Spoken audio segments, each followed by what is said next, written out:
জয় শ্রী রাধে, জয় শ্রী রাধে, জয় শ্রী রাধে।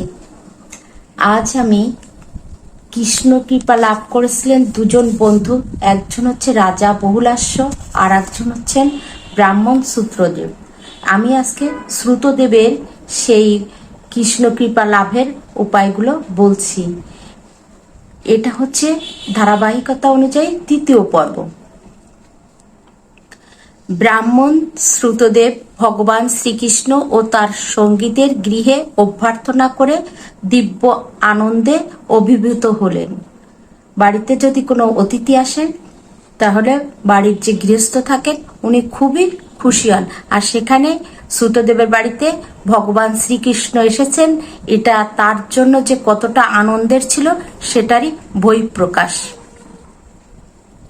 অতিথিদের নতুন আসন প্রদান করলেন। অতিথিদের বসার জন্য তিনি বিশেষ কোনো আসন দিতে পারেননি, যেহেতু শ্রুতদেব ছিলেন একজন মধ্যবিত্ত লোক। তিনি কি দিয়েছিলেন শুনুন। তোষক, মাদুর, পিঁড়ি আদি দ্বারা তার সামর্থ্য অনুসারে অভ্যর্থনা করলেন। মহর্ষিগণ ভগবান শ্রীকৃষ্ণের গুণকীর্তন আরম্ভ করলেন এবং শ্রুতদেব কি করলেন, তার স্ত্রীকে সঙ্গে নিয়ে তাদের চরণ ধুয়ে দিলেন এবং চরণ ধোয়া যে জল ছিল তা নিজেদের শরীরে সিঞ্চন করলেন। ভগবান শ্রীকৃষ্ণ ও তার পার্শ্বদের সাদর সম্বর্ধনা জানানোর সময় দিব্য আনন্দে অভিভূত শ্রুতদেব আত্মবিস্মৃত হলেন, অবাক হয়ে গেলেন।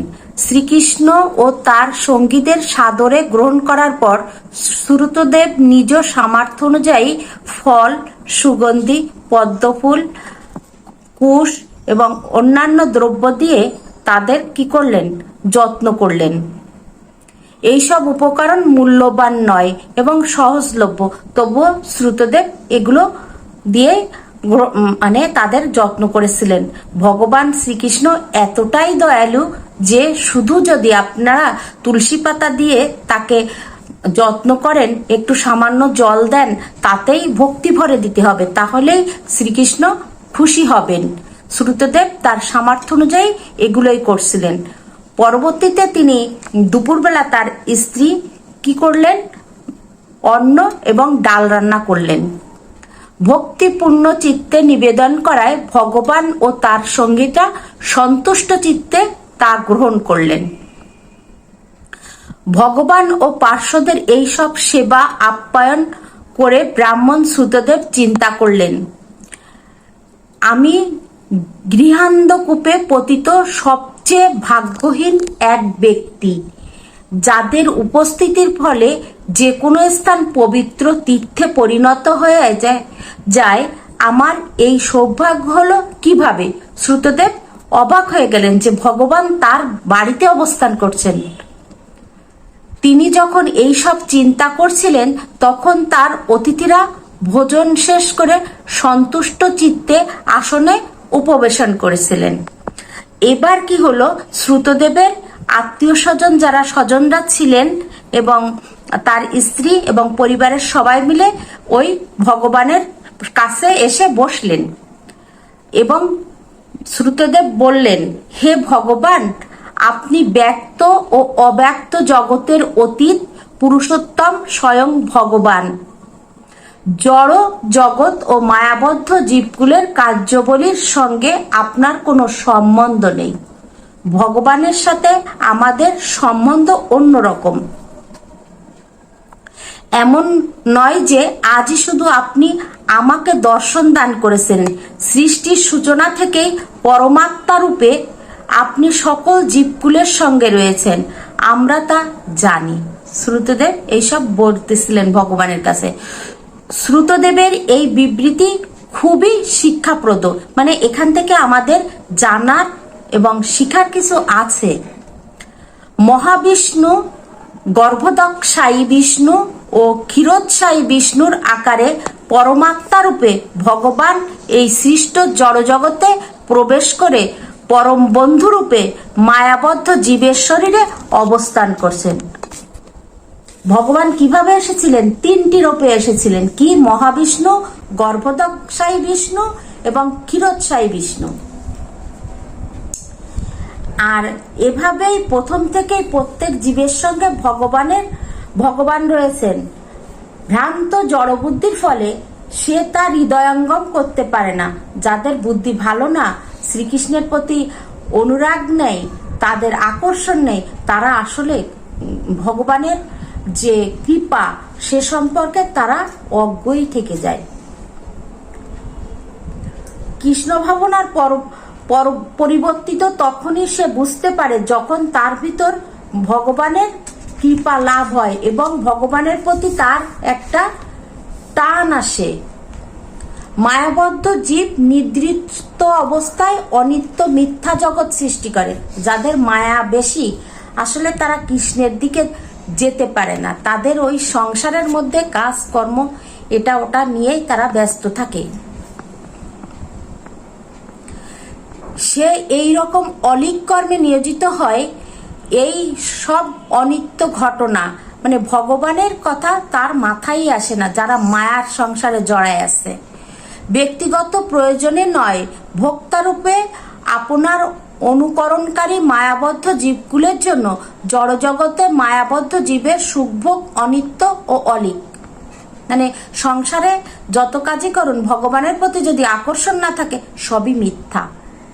শুদ্ধ কৃষ্ণ ভক্তের সান্নিধ্যে এসে দিব্য হরিকথা শ্রবণ, কীর্তন, বিগ্রহের আরাধনা, বন্দনা ও অপারাপার গুণাতীত অবস্থা আলোচনার মাধ্যমে কৃষ্ণ ভক্তি অনুশীলন করে তখন সে ক্রমশ জড়জাগতিক কলুষতা থেকে মুক্ত হয়।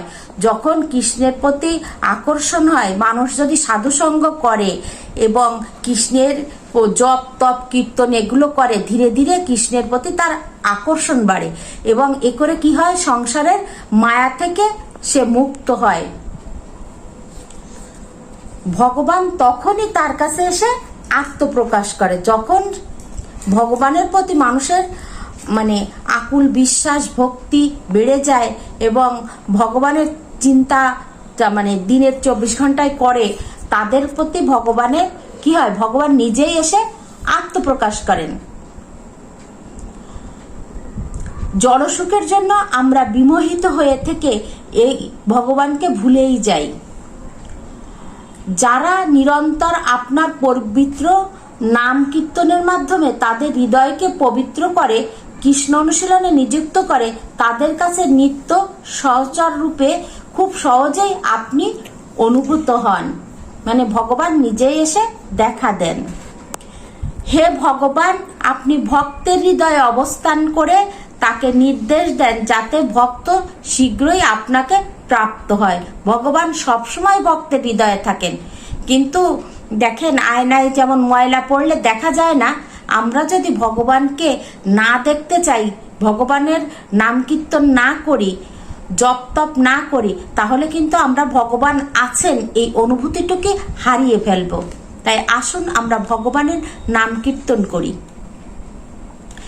দেহাত্মবুদ্ধি সম্পন্ন ইন্দ্রিয় তর্পণের রত ব্যক্তির নিকটে আপনি যোগমায়ায় আবরণ দ্বারা আচ্ছাদিত থাকেন। এরা উপলব্ধি করতে পারে না যে আপনি তাদের হৃদয়ে উপবিষ্ট হয়ে খুব কাছেই রয়েছেন। যারা মায়ায় জড়াজড়ি করে আছে এবং অর্থ চিন্তায় থাকে, লোভ লালসায় থাকে, তাদের আর কৃষ্ণ দর্শন হয় না।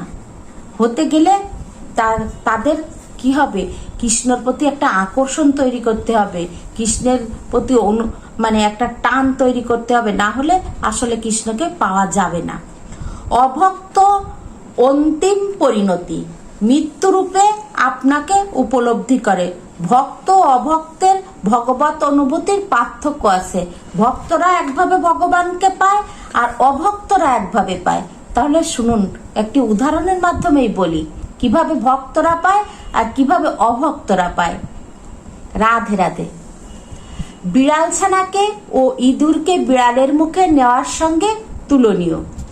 বিড়াল ছানাকে বিড়ালের মুখে মাতৃত্বের স্নেহ অনুভব করে। বিড়াল যখন তার বাচ্চাকে ধরে তখন সে মাতৃত্বের অনুভব করে, কারণ সে এত সুন্দর করে ধরে, বিড়ালটা মানে বাচ্চাটা ব্যথাই পায় না, আরো তার ভালো লাগে। কিন্তু এই বিড়াল যখন ইঁদুর ছানাকে ধরে বা ইঁদুরকে ধরে, তখন কি হয়, তার খুব কষ্ট হয়। গহ্বরের ভিতর মানে বিড়ালের মুখের ভিতর তার মৃত্যুকে সে বুঝতে পারে, মৃত্যুর যন্ত্রণা কি।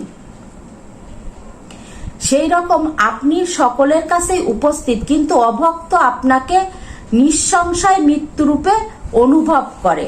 অভক্তরা কৃষ্ণকে আসলে তো পায় না, তাদের খুব কষ্ট, মৃত্যুর যন্ত্রণা তাদের খুব কঠিন। আর ভক্তের কাছে আপনি পরম উপদেষ্টা ও জ্ঞানদাতা।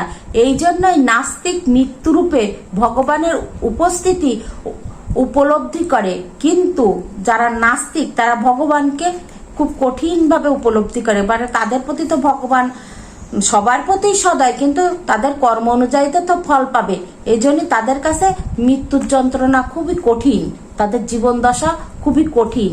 আর ভক্তের কাছে খুবই সোজা। ভক্ত জড়জাগতিক কলুষতা থেকে মুক্ত থেকে সর্বদা হৃদয়ে আপনার উপস্থিতি অনুভব করে ও আপনার নির্দেশ গ্রহণ করে কি হয়, বৈকুণ্ঠ ধামে জীবন যাপন করে। তাহলে কৃষ্ণ ভক্তরা শেষ অবধি কোথায় যায়?